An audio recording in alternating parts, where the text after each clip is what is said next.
हमारे साथ आज जो मेहमान जुड़ रहे हैं उनसे आपका पहले परिचय करा देता हूं, फिर जरा इस चर्चा को ओपन करते हैं। विजय शंकर तिवारी, विश्व हिंदू परिषद के प्रवक्ता, हमारे साथ इस चर्चा में हिस्सा ले रहे हैं, उनका बहुत स्वागत करता हूं। रोहित अग्रवाल आरएलडी के प्रवक्ता है, हमारे साथ इस चर्चा का हिस्सा है। राजकुमार भाटी प्रवक्ता हैं समाजवादी पार्टी के, वो हमारे साथ जुड़ रहे हैं। अजय उपाध्याय कांग्रेस की तरफ से अपनी बात रखने के लिए, और शारदा प्रसाद जी पूर्व डीजीपी रहे हैं, असम के डीजीपी वो रहे हैं, वो भी हमारे साथ इस चर्चा में हैं। अभिजीत ठाकुर हमारे संवाददाता अयोध्या से हमको ज्वाइन कर रहे हैं तमाम अपडेट्स के साथ। एक सवाल जरूर पहले मैं अभिजीत के पास लेकर जाऊंगा और उसके बाद में इस चर्चा पर जाऊंगा। अभिजीत, ये 80 लाख वाला फिगर कहां से आया था? क्योंकि यहां तो 21 लाख की बरामदगी दिखाई दे रही है अविनाश के पास से।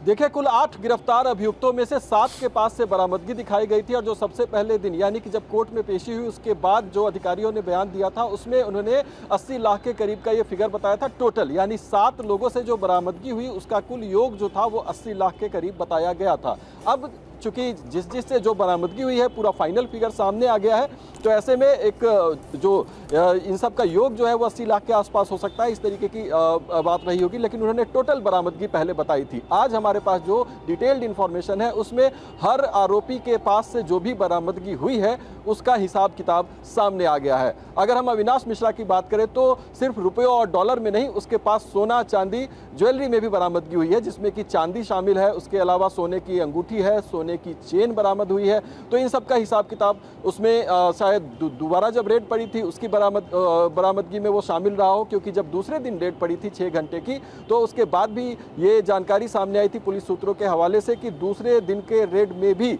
सफल रेड उसको बताया गया था, और डॉक्यूमेंट्री एविडेंस के अलावा कुछ ज्वेलरी बरामदगी की बात भी उसमें बताई गई थी। तो अब ये फाइनल फिगर है जिसमें कि हर आरोपी के पास से जो बरामदगी हुई है उसकी पूरी डिटेल डॉक्यूमेंट्री एविडेंस के तौर पर हमारे सामने है।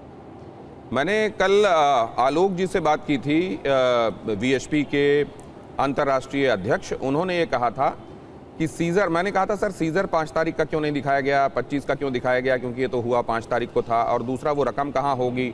आलोक जी से जो हमने बात की थी, अगर वो दिखा सके हम, उसके बाद मैं अभिजीत के पास जाता हूं और उसके फौरन बाद में वीएचपी का इस पे उनकी टिप्पणी लेने के लिए भी जाऊंगा। पहले जरा दिखाइए।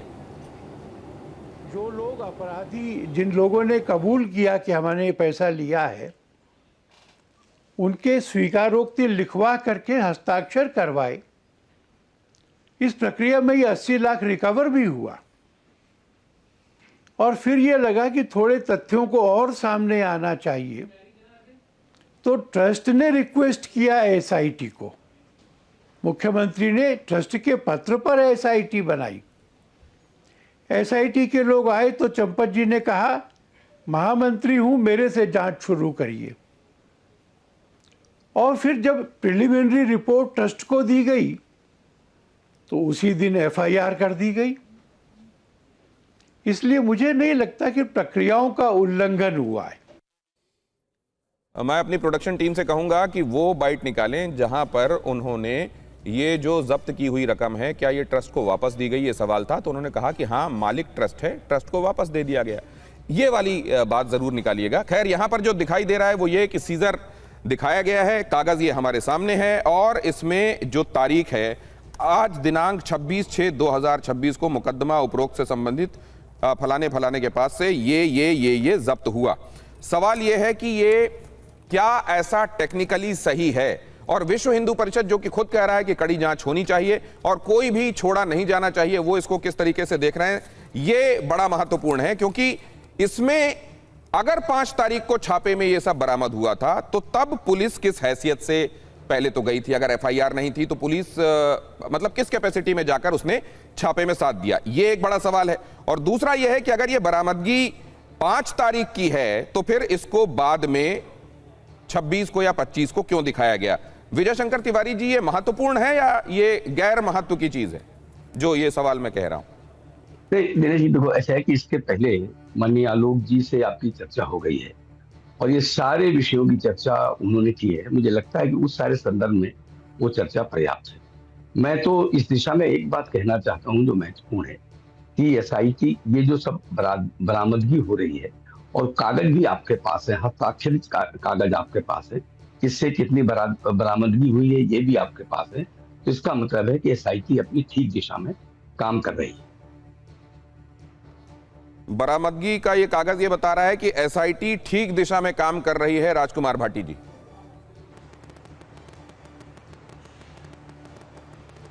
नहीं, पहली बात तो ये एसआईटी है ही नहीं, ये एलपीटी है। एलपीटी मतलब लीपापोती टीम।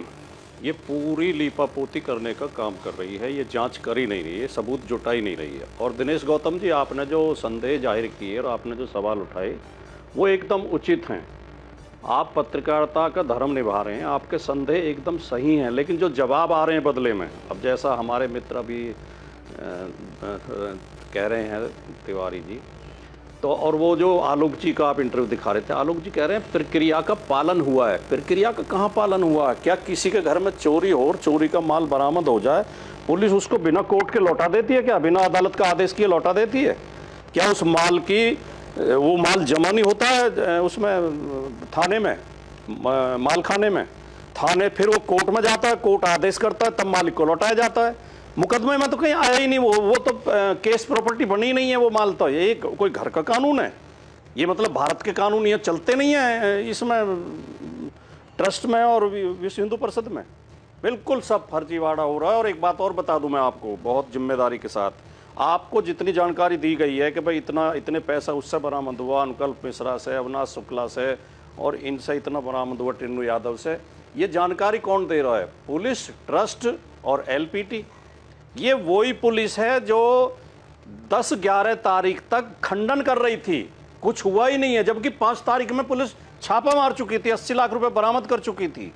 ये वही ट्रस्ट है जिसके महासचिव चंपत राय कह रहे थे कोई उल्लेखनीय बात प्रकाश में आई नहीं है।